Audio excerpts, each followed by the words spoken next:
I'm at the NASSCOM Technology and Leadership Forum, where I will be talking, and I am in fact in conversation with the women at the helm at this point in time. I am with the NASSCOM chairperson as well as the managing director at SAP Labs India with Sindhu Gangadharan. Thank you so much for taking time out of this really packed schedule.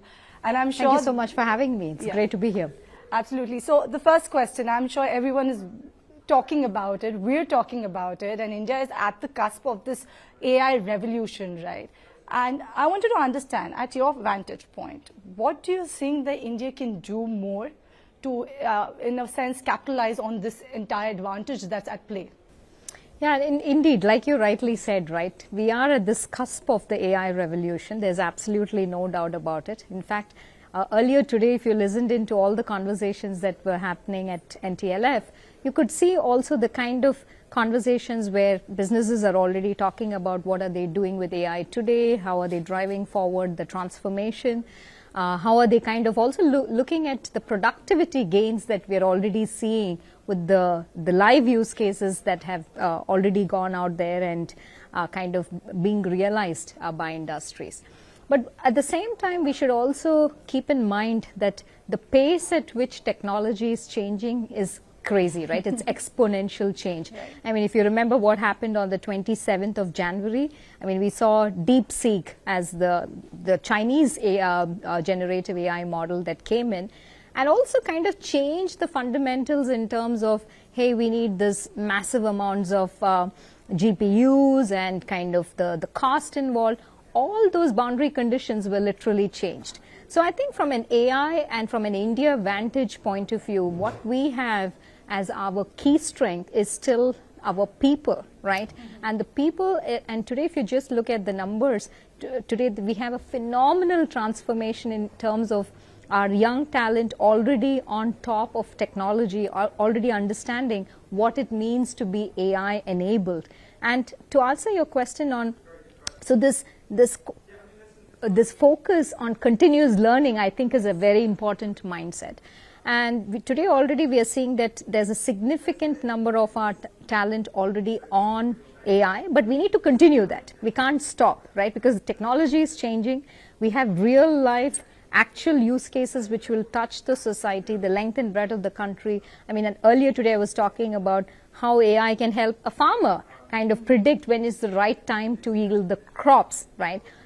Think about use cases like this. So there's so much in terms of practical application of the technology, and I think the time is ripe. But two things, if I would say, continuous learning, having that mindset of continuous learning will keep the edge when it comes to our talent, which is our core strength, and this keeping that innovation quotient, really looking at what are those real life use cases we want to solve for, and coming together, creating those partnerships and collaborations to drive that kind of change. I think these are two things which we have to keep our eyes upon. Absolutely. In fact, when you talk about AI, you know, that the sense that a lot of them have in them, that will it be a threat to a lot of jobs here, given the fact that if you are going to tilt towards AI, does that mean that there will be more job losses?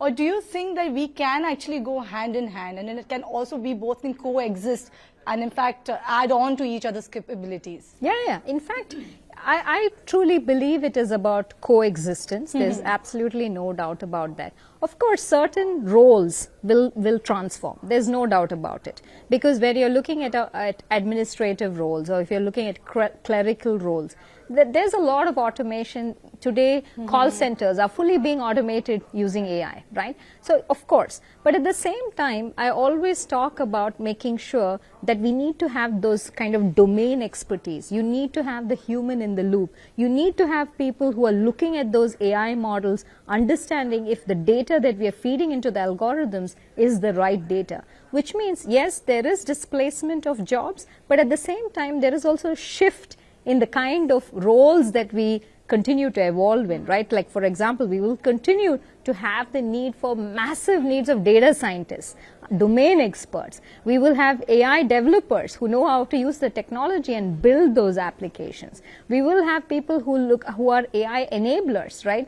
Really looking at where is that intersection between technology and the use case. So I mean, of course, certain roles gets displaced, but for me, looking at the grander scheme, I mean, I talked about the numbers as well earlier on, that the 2.25 million jobs, new AI jobs being created, right? That's what tells you about where the focus is moving towards. Right. Let's talk about India's GCCs. Yeah. We are moving from being support hubs now to being innovative hubs. Right? Absolutely. So I wanted to understand, what more do you think we need to do to make that mark globally? What sort of R&D and AI-driven spends that we should be doing to actually make a difference? Yeah.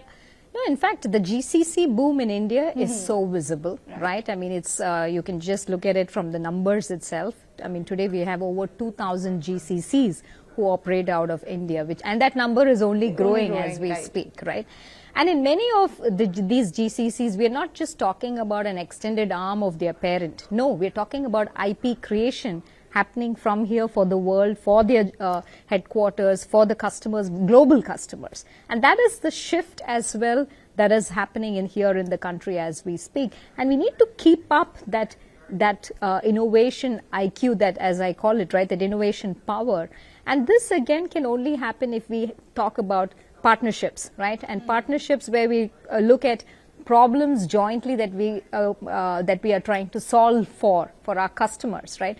Because even if a GCC is looking into a very vertical space, say finance, right? I mean, that coupled with logistics, or that coupled with a manufacturing, because in the end, at the end customer, all of these pieces nicely connect.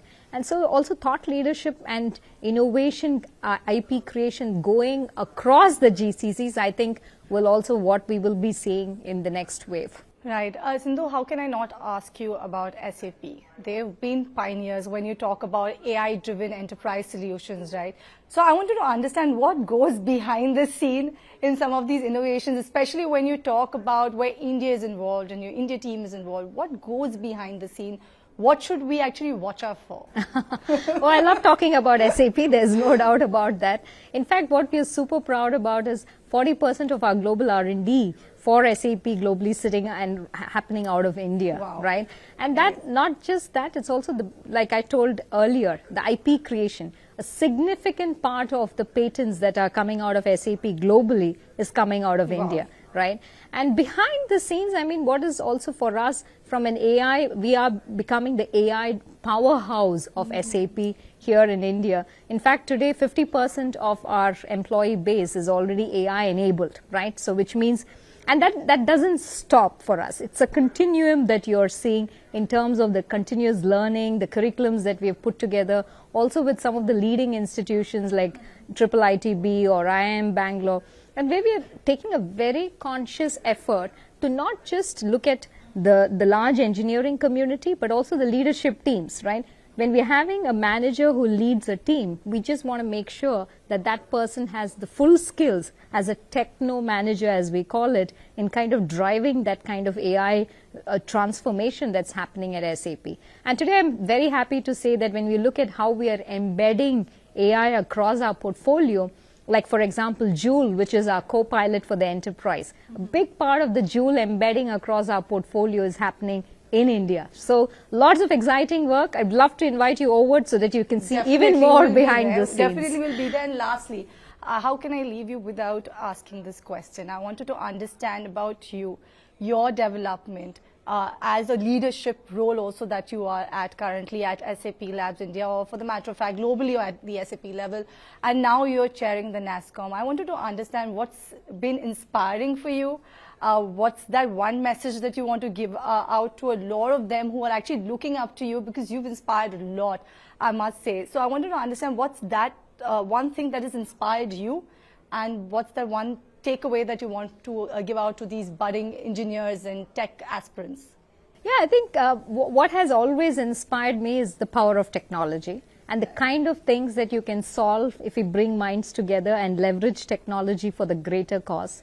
I'll never forget how our teams came together during the second wave of the pandemic and built what was the need of the hour at that time, which was that full digital supply chain for oxygen in the country, right? And that is the power of when you use technology to drive that kind of real impact, right? And so that's what drives me, and I'll tell for all of the people listening in, pick up those things which really drive you, because when you find the joy in what you do, it shines through in everything that you put your effort and mind to. So I'd say go for the things that truly delight you, bring out the joy, and then put in everything, right? And don't let anything stop you, because there's so many things to be done, and the world is waiting for our young engineers to go out there and do phenomenal things. Do you have any AI personal tools that you use day in and day out? How can I not ask you the question? Well, we all use, right? I mean, Yes. today, even if I just look at the various tools that we use, be it in Teams, and AI is everywhere, right? So it